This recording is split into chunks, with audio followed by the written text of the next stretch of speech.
Sebab Allah sudah katakan di dalam surat Maidah ayat 29, innama yataqabbalullahu minal muttaqin.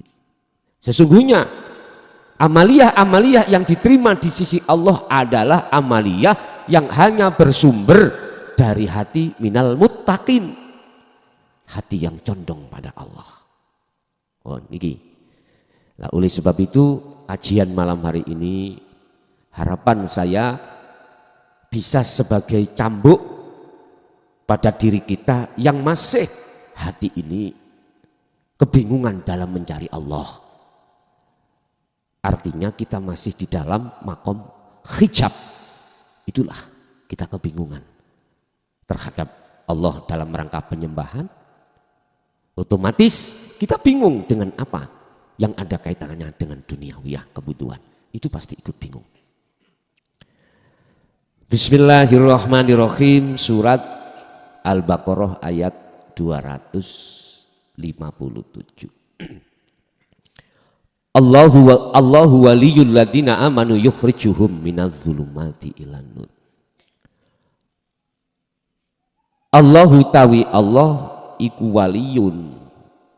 Jikalau Allah itu kau jadikan sebagai sandaramu, sebagai kekasihmu, sebagai penolongmu, sebagai imanmu, satu-satunya, tidak ada yang lain. Alladzina amanu utawi wong akeh sing do percaya hanya pada Allah yang dijadikan sebagai sandaran, yang dijadikan sebagai penolong, yang dijadikan sebagai apapun. Dia hanya percaya padanya saja. Enggak ada iman di dalam hatinya selain daripadanya. Iku yukhrijuhum, bakal ngetokake, mengeluarkan sapa Allahum ing alladzina amanu. Jikalau Allah itu kau jadikan sandaran satu-satunya terhadap dirimu dalam hal aspek apapun, yukhrijuhum, maka Allah akan mengeluarkan dirimu semuanya, mengeluarkan dari perkara apa? Minal zulumat, kebutaan hatimu terhadap Allah. Yukhrijuhum minal zulumati ilan nur. Jenengan dipindah dari buta menuju tidak buta, dari gelap menuju terang, dari bingung menuju lawani bingung nih Pak, damai ya, damai. Itu kok lawani wong gak bingung piye, mantap, wah gitu loh, tentram. Anda yang baru kali ini datang ke sini, saya bingung. Apalagi jenengan tidak tahu alamatnya Pintrang, bingung. Berangkat ini arah kemana? Sebab aku melihat status sekarang ngaji di Prigen, bingung Pak. Mau takok sopo yo? Iki orang yang bingung adalah orang yang belum kenal Tuhannya, belum pernah ke sini. Pertama-tama walaupun masih sudah punya alamat ya, jenengan ini, tapi belum pernah ke sini. Ya sih bingung. Iki salah apa bener ya? Perjalan, melaku itu kita nggak ada kepastian hukum karena belum tahu. Tapi bagi jenengan yang sudah pernah ke sini, bahkan tiap minggu kedua Pak ya, minggu kedua jenengan sudah berkali-kali ke sini, apalagi tiap hari ke sini. Enggak ada kebingungan, Pak. Misalkan jalan utama ditutup, misalkan karena ada acara misalnya di depan tadi. Berhubung sampai sudah tahu jalan yang lainnya, boten bingung. Tapi kita yang belum pernah tahu, ini lewat mana ya jalan ditutup. Bingung kita. Masya Allah. Itulah gambaran kita ketika belum menerima dinu tauhid, belum diajarkan rohaniyah kita terhadap Allah, sama ketika beribadah.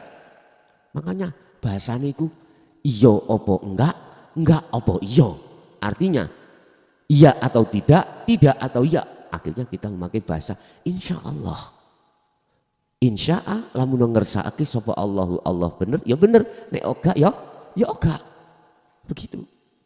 Jadi kita ketika sholat diri kita nggak punya kepastian hukum ini diterima atau tidak, belum tahu Pak, belum tahu kepastian hukumnya, belum tahu. Laksana seperti itulah. Jadi kalau sudah bertemu Allah jelas tahu, ilmunya mengatakan sing sapa wonge barang siapa ketika amal hatinya itu condong terhadap selain Allah maka tidak diterima. Sebaliknya barang siapa saat beramal ruhaniyahnya itu condong pada Allah maka pasti diterima. Enak. Jadi jenengan melangkah satu langkah itu sudah pasti. Kalau salah ya salah, kalau benar ya benar, pasti benar. Seperti ilmu matematika ini loh Pak Bu. Jenengan orang ngerti hitungan telu tambah telu, dikai pelajaran guru sampean sak lembar pas THB ujian. Nggih bingung. Akhirnya sampean ikut toleh golek contek anak ngoten nggih. Karena enggak ngerti jawabannya. Kepastian hukum jawaban yang pasti 3 tambah 3 sama dengan 6 tidak ngerti, yuk nanti kita bingung Pak.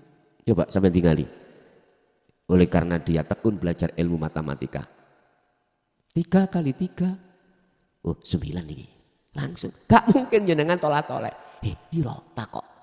Teluping telu. Gak mungkin takok ngoten terhadap temannya. Gak mungkin karena sudah ada kepastian hukum. Kalau 3 kali 3 sama dengan 9. Sama dengan itu. Ketika saat kita nyembah pada Allah lewat sholat atau lewat aktivitas apapun, kerja, makan, apapun, menyangkul, apapun, itu akmal semuanya Pak, akmal. Jadikan akmal kabeh itu di mata Allah iku diterima. Otomatis hati sampai harus condong semua apa yang terjadi itu tidak diaku-aku kalau kita yang melakukan. Siapa? Ya hidup dalam diri kita. Yang punya kewenangan mutlak illa billah yang berakmal itu Pak. Subhanallah. Sedawa ya pembimbing kita kalau duduk di situ enak. Pasti akan bimbing sesuai dengan apa keadaan di dalam hatinya. Jadi tidak menjelaskan perkara yang dia tidak tahu.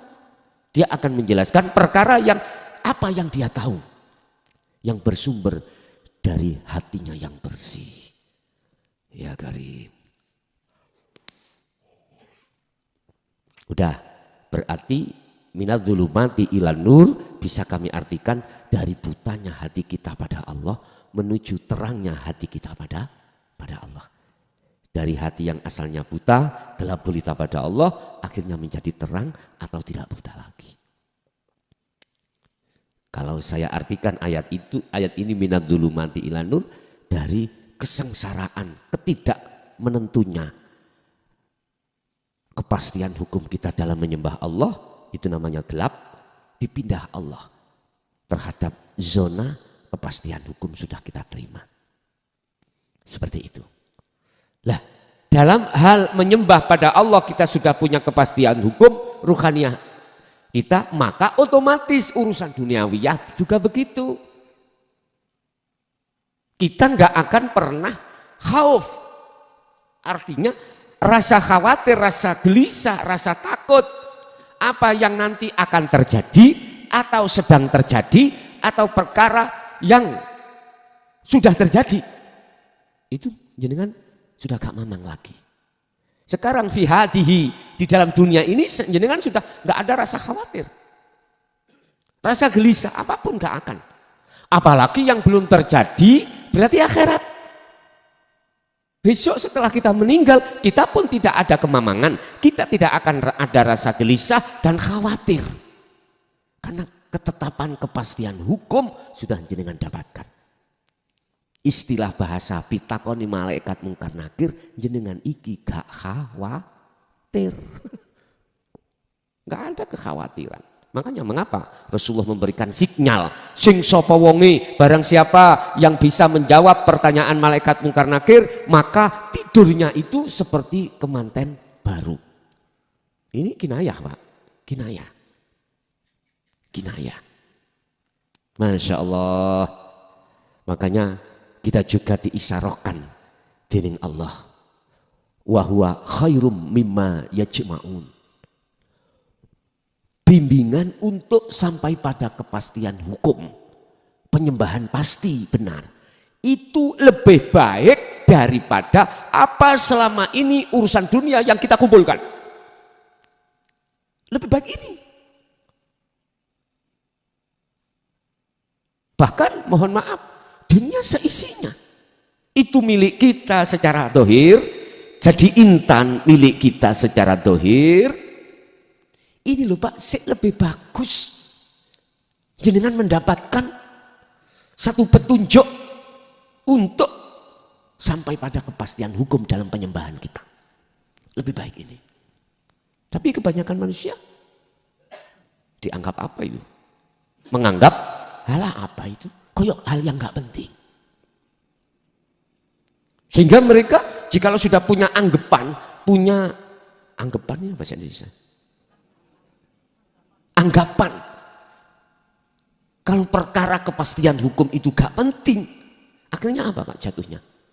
Kita pasti terlena dengan wal akhirah adunya mata ulgur. Apa? Terlena dengan kita mengumpulkan semua apa selama ini kita kumpulkan. Artinya ruhaniah kita sibuk berkasih mesra dengan kesenangan dunia pasti. Ini loh gak ada habisnya. Sampai kapan? Hatta zurtumul maqabir. Sampai mati terjadi seperti ini. Itu Pak. Istilah umpama kula. Gus pilih endi? Sampean duwe bojo siji, hatinya itu condong nang Allah, wonge ora patek ayu misalnya. Ambek dibandingkan bojo 100, bidodari kau kabeh dohire, tapi atine bedidet. Ngerti bedidet kan ya? Atine iku mang condong nang saliyane Allah. Bahasa kula ya pilih sitok kuwi mau tapi ati kolbin salim atau kolbin zahidin. Iki perkara-perkara umpama ana dua pilihan. Artinya apa Pak? Utamakanlah apa kebutuhan yang kekal kita dengan kepastian hukum. Sebab siapapun kita kalau ruhaniah sudah Allahu waliyul ladina amanu, pasti mohon maaf jenengan akan mendapatkan kepastian hukum. Yukhrijuhum minadh-dhulumati ilan nur. Satu. Yang kedua, bagaimana nasib orang-orang ketika saat diberikan pengajaran ruhaniah tentang ajaran Rasulullah di jalur dinul haq untuk menemukan kepastian hukum dalam hal menyembah biar gak bingung terhadap Allahnya. Bagaimana? Kita teruskan ayatnya. Waladina kafaru, dan orang-orang yang ingkar pada ajaran Rasulullah ini. Akhirnya dia apa? Auliya'uhum. Dia menjadikan selain Allah itu sebagai pemimpin. Apa itu? At-taghutu, yang disebut at-taghut. At-taghut ini kalau bahasa muradnya adalah berhala. Dikatakan berhala, taghut. Dari kata al-awrath. Ada yang mengatakan al-awrath apa? Reget hati.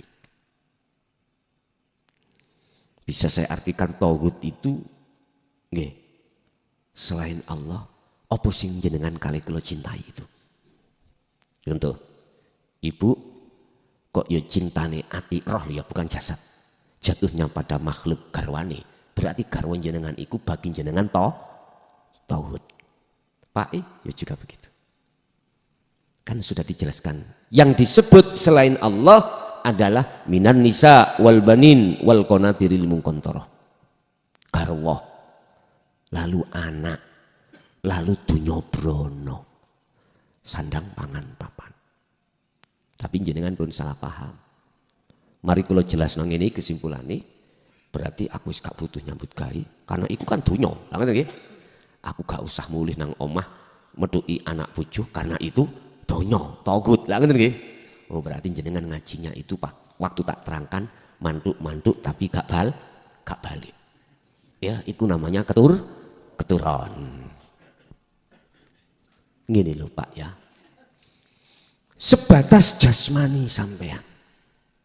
Gak apa-apa. Dunia sampai niki mewah silahkan. jasad sampean berkasih mesra dengan selain Allah, niku wis trai. Bahasa Indonesia trai. Itu sudah umumnya dan diperbolehkan dan tidak dilarang Allah. Ini yang ada kaitannya dan dengan hablum minan nas, hubungan sesama dengan sesama makhluk lain. Kalau ini tidak sampean pikir, nah terus jenengan iki lho, ngombe kayak kados ngoten kopi, ya butuh kopi, butuh gula. Sampean ya kepingin bisa mendapatkan kopi gula, nandur sih kopi ini, nandur tebune utawa klopone nanti diolah. Kesuwen saiki kita bisa beli itu kan ya butuh uang. Lah kita dapat uang harus kerja. Tapi sampean pun meletakkan nyun sewu jaran iku nak jero bali, wedhus dalam bali, sapi dalam bali. Wedhus sapi jaran itu harus kita letakkan di tempatnya sendiri. Artinya apa? Ruh iki ojo nyampur melu-melu jasad nyintai selain Allah. Jangan, tempatnya masing-masing. Jadi tetap Pak, jasmani jenengan harus ngopeni anak bojo, harus kerja kalau masih mampu. Bisa mampu nih. Mampu kita itu kerja dalam satu hari setengah jam misalkan, ya setengah jam. Ada kerja sedikit sebentar gajinya besar Pak. Gak ada 1 jam gajinya 200 juta. Iya. Kerja apa? Niku doyol mboten. Ngecat ndase singo. Gak usah 1 jam 200 juta. Ya sampean terus dilek. Wis. Jadi apa? Kita ya udah kita posisikan kekuatan kita. Kita kerjanya bisanya di bangunan, ya ditekuni bangunan nih. Di ladang, ya di ladang. Kita karena bercocok tanam. Kita bisanya ini ada lahan, udah itu dikelola. Sak mampu kita. Kita bisanya buruh, ladang nggak punya, dagangan ya tidak punya, mau melaut ya nggak ada lautnya. Kita buruh pabrik, ya pabrik. Cuman kata Allah, aku bakal nyiptakno awakmu itu untuk kerja, enggak. Tak kongkon kerja, enggak. Aku nyiptakno awakmu tidak saya suruh untuk jenengan iki sugi-sugian, enggak. Tapi mau situ illa liya budun wa ma khalaqtul jinna wal insa illa liya tak kongkon nyembah. Artinya apa Pak? Jenengan ketika kerja dimanapun pekerjaan jenengan itu di mata Allah tidak dilihat Pak. Walaupun kerja sampai kantor dasian karena menjadi direktur, Allah gak melihat tampilan itu. Iku mesti apik nang ngarepe Allah. Mboten Pak. Saiki ana kerjane kita mulang ngaji. Gak sempat kerja secara kasaran, mulang ngaji di rumah. Alibak tak sak wonten nggih? Wonten. Kita jadi guru TPQ anak kecil-kecil. Dan atau kita sebagai dai Pak, ngaji ngalor ngidul udah kanok lereni diwinge telunggon sampai Masya Allah. Nyun sewu dikarenakan miskomunikasi saya. Biar sama-sama dapat, akhirnya saya bagi jam-jamnya. Wis rapopo kula legrek, sing penting jenengan saged hajati keturutan. Lah, iku juga boleh dikatakan kerja. Nah gitu nggih. Oke. Allah tidak memandang mesti bagus, walaupun itu ngaji mesti bagus, belum tentu Pak. Belum tentu. Mana yang dikatakan illa liya'budun, hanya diperintahkan untuk nyembah. Apapun status kita Pak, baik yang paling bawah maupun yang paling atas di pandangan manusia. Pandangan manusia kan gini, enak rek Gus ngaji, jeplak 1 jam wis piro ya. Lah ngoten nggih. Iki pikirane wong iku kaya ngono. Daripada aku seminggu belum tentu semene Gus iku sakmono. Ojo hitung-hitungan, ojo ono hitung-hitungan. Allah melayani kita itu nggak pernah ngitung, nggak pernah ngitung. Allah pun tidak pernah minta kita balas Pak. Itu Allah melayani kita, napas bentuk napas dikeluarkan dan dimasukkan setiap detik. Allah gak minta balasan apa-apa. Enggak. Allah dulu dengan sekarang sama mboten, Mbak? Sama nggih? Allah zaman kenabian, Nabi Adam, terus terakhir sampai Nabi Muhammad, terus sekarang zaman kita ini, Allahnya sama mboten? Nek sama tolong ojo kemalan membatasi kekuasaan Allah. Allah itu punya kuasa yang tidak bisa diganggu gugat oleh semua makhluk. Innallaha ala kulli syai'in. Artinya gini, Pak. Zaman kenabian dulu, Allah bila mana menghendaki para nabi dan rasul, itu kan kawulong ya, nih, dibembeng langsung Allah, bisa terjadi tak? Dan sekarang walaupun orang bisa sampai ke makrifat Allah, langsung Allah bembeng tanpa makhluk, bisa mboten? Bisa. Tapi mengapa ada makalah mengatakan, oh itu zaman saiki gak zaman. Ya nek zaman Rasulullah Muhammad bisa. Sekarang wong kita siapa? Yo paling sing mulang awakmu jin. Lah ngoten iki kebanyakan nemen setan nafsu. Kuwi kok ya setan tahu ketemu ah. Padahal setan itu diri kita masing-masing. Setan sing ndase menungso ya kita ini. Iya, Pak. Nah, iki nek diresapi tenan lho. Ojo diartikan terus kula iki menyetankan jenengan mboten pun salah paham. Nggih nyun sewu. Allah dulu dengan sekarang sama. In arada syai'an, ketika Allah menghendaki mengharapkan sesuatu, enggak ada yang bisa menghalangi. Kun fayakun, enggak bisa. Allah memberikan petunjuk terhadap hamba yang dikehendaki, itu tidak melihat status, Pak. Oh, iki berhubung nasabe karena anake wali, mesti wali. Mboten. Ngapunten, Allah tidak memandang itu. Kekasih Allah itu apakah harus ada garis keturunan nasab dari Kanjeng Nabi? Belum tentu. Suka-suka Allah. Suka-suka. Itu urusannya Allah. Itu kekuasaannya Allah. Dumeh, apa dumeh ya? Dumeh nasab kita bagus, terus di situ mesti bagus nah. Belum tentu. Apa ya dumeh ini, Pak? Bangga, yayani, loh yayani. Ya. Berhubung nasab kita bagus, misalkan, apakah rohaniah kita mesti bagus? Belum tentu. Gusti Allah gak mandang status dohir kita. Tapi Gusti Allah jawabannya illa liya'budun. Kau mau nggak di tengah kerjamu itu mencondongkan hatimu padaku? Ini yang Allah kasih tuntut. Wa ma khalaqtul jinna wal insa illa liya'budun. Dikatakan menghadap dengan benar, menyembah dengan benar, ketika jatuhnya ruh sampai iku estu hanya pada Allah di situ. Tandanya jenengan kali kula gak ngaku-ngaku kalau kita yang kerja. Kalau kita yang bisa ngobahno waktu kerja, kuat berjalan, alim pengetahuannya, wah bukan. Kan sudah jelas kita sering diingatkan la haula wala quwata illa billah. Ki mosok yo gak sadar. Obahmu ning ngene waktu kerja iki lho dudu obahmu. Kuwi gak duwe hak untuk obah, iso obah gak duwe, gak punya. Kau tidak punya untuk menjelaskan ilmu yang gak punya kapasitas untuk bisa menjelaskan ilmu. Gak punya kau, gak bisa. Loh kok terjadi? Ingat, semua semata-mata illa billah. Datangnya dari Allah.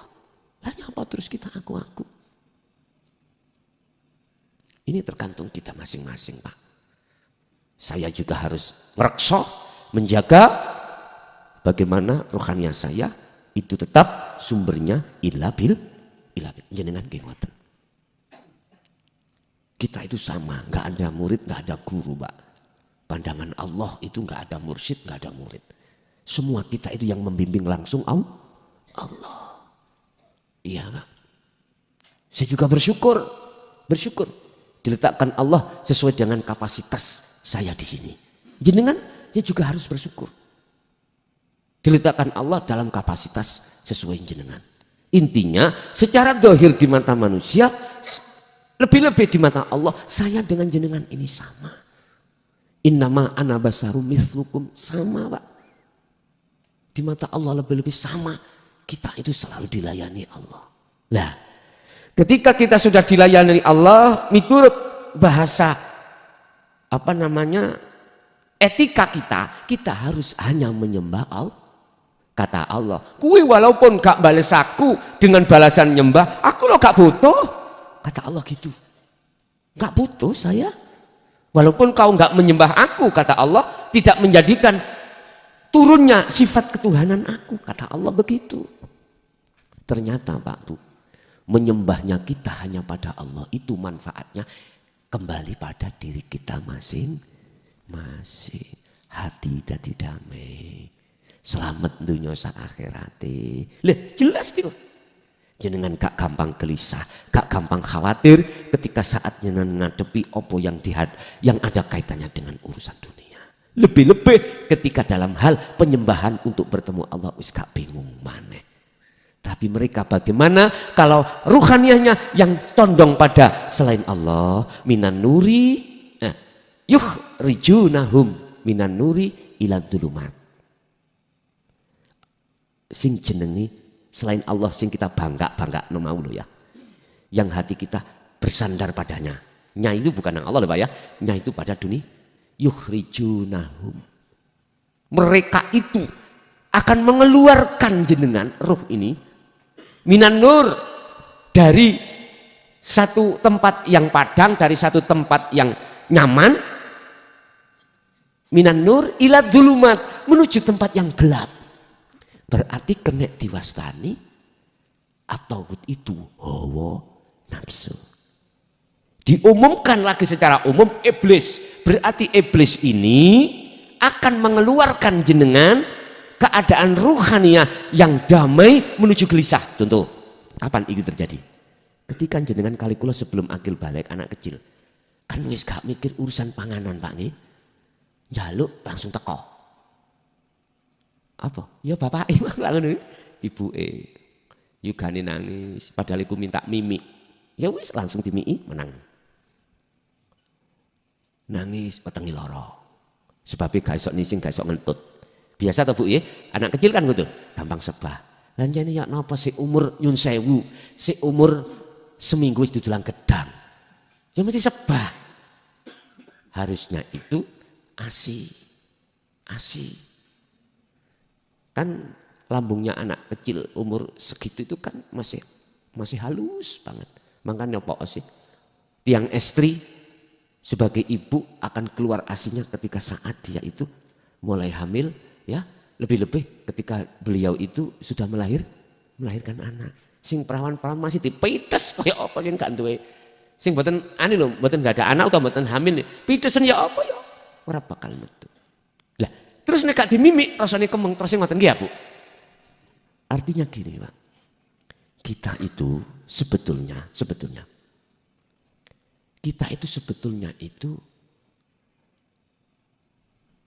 diletakkan Allah duniawiyah. Kebutuhan duniawiyah. Nek gak sampai keluarkan berbentuk zakat sedekah. Ya ning jero boleh dadine kemeng loro. Asline ngoten. Kayak sumur ini loh Pak. Sampai waktu dulu saniki kan sumur kan bor-boran. Nek dulu kan keduaan ya. Banyu sumur sampai ambil itu tidak habis, artinya tidak jelek, tambah bagus. Ketika diambil tambah bagus. Tapi kalau sampean biarkan, jarno gak dijuguk-juguk, banger mboten? Banget. Itulah laksana apa yang diberikan Allah terhadap kita, urusan duniawiyah itu Pak. Kalau tidak kita keluarkan untuk kepentingan diri keluarga dan mohon maaf, kepentingan agama dan orang lain yang wajib membutuhkan itu, sama dengan itu. Makanya jangan pakai hitung-hitungan akal. Aku ndudik 100 tak cukup selawi yo garip itu. Oke, cara akal tambah didik lah ngoten nah. Tapi Anda tidak tahu. Semakin kau ambil, bukan habis, semakin bagus. Baru kait tekone ngono maksud kula. Tapi dengan catatan Anda itu mingkol bin zahidin, mengeluarkan itu memang atas dasar tidak ngeroweng atine. Artinya tidak ganjel. Enggak. Ada toh Pak wong sedekah ganjel iku ono. Wonten sedekah ganjel. Enak nang omah ana wong njok bantuan mbah arepe dandani masjid, mbah arepe dandani apa? Biasanya 17-an ngoten nggih. 17-an. Mlebu. Dan atau sampai misalnya nak dalan, ono jaluk-jaluk nih kalau Pak ya. Aku yakin sampai golekno misalnya ono duit abang, biru, terus ewonan iku napa? Ijo coklat trik. Ono wong ngamen, sing sampe juk ono sing abang apa sing biru. Jelas trik, lah ngaten nggih. Paling ndak ewonan iku. Nyun sewu. Nyun sewu estu nyun sewu. Bukan berarti saya itu mendorong Anda untuk melakukan yang terbaik, enggak. Cuman saya bicara ilmu, sistem. Memang secara akal dari 100 dijukuk selawe itu secara akal tinggal 75. Tapi jenengan iki sebetulnya sudah diganti oleh Allah berlipat 10 dari 25 tadi yang kita tidak rasa. Manakala berangkat jenengan itu mingkol bin Zahidin hanya itu. Gak njaluk dibales duit mana enggak. Enggak ada hati seperti itu. Enggak ada. Itu secara otomatis. Lah, selain Allah yang disebut tauhid, nafsu itu yukhrijunahum, mereka ini akan mengeluarkan jenengan minan nur, dari perkara yang asini sampai iku ninggoni padang ila dzulumat nang gelap, yang asalnya jenengan ini selalu di dalam ketetapan hukum yang pasti, tapi sekarang gelap. Itu tadi contohnya. Waktu jenengan durung akil balik, itu semuanya jaluk dituruti oleh wong tua. Ketika masuk dewasa, lah iki mulai berhubung atiku ngenal nang sakliyane Allah, ganti Pak sandaran ruhaniyah kita terhadap at-tauhid ini. Wis, nek wis ati sandar nang at-tauhid iki, ya iki sing dimaksud minan nur ila dzulumat. Nafsu dalam dirimu itu menggelapkan dirimu. Gelap pada Allah. Yang asalnya kita gak mikir kerjaan, sekarang mikir. Lebih ya toh Pak. Wis wani pacaran, wis wani duwe anak, wajib nedakno sandang pangan papan. Lah niki nek sampean gak lekas mengenal Allah, bersandar hanya pada Allah, akhirnya jenengan bersandar pada kepentingan duniawiyah, inilah hatimu akan gelap pada Allah. Akhirnya urusan dunia jenengan gopoh Pak. Iki su anakku iki su iku tak warisi apa ya? Tak kaino omah piye? Kira-kira anakku sesuk rabi anake wong sapa ya apa ya? Terus masa depannya ya apa ya? Loh, kita mikir di situ Pak. Kebingungan kita. Sandang oke, papan kita oke, pangan mikir, ora mari. Sampai Allah katakan, bagi golongan yang selalu bermegah-megahan hatinya terhadap duniawiyah itu, alias bersandar terhadap tauhid, ini sampai hatta zurtumul maqabir, sampai mati. Juga begitu, baru nanti selesai ketika dia sudah rugilah Pak kita. Ingat, Allah sudah ngancam terhadap kita dalam satu ayat, qad khasyiral ladzina kadzdzabu biliqa'illah. Sungguh sengsara bagi orang-orang waktu demi waktu, masa demi masa disibukkan hatinya itu dengan duniawiyah. Satu sisi dia itu mendustakan, tidak mau bertemu terhadap Allah. Ya udah. Ini balagu minkum, aku cuman menyampaikan. Bahasanya secara dohir, saya manusia tugasnya itu mau menyampaikan. Kebenaran di situ hanya Allah.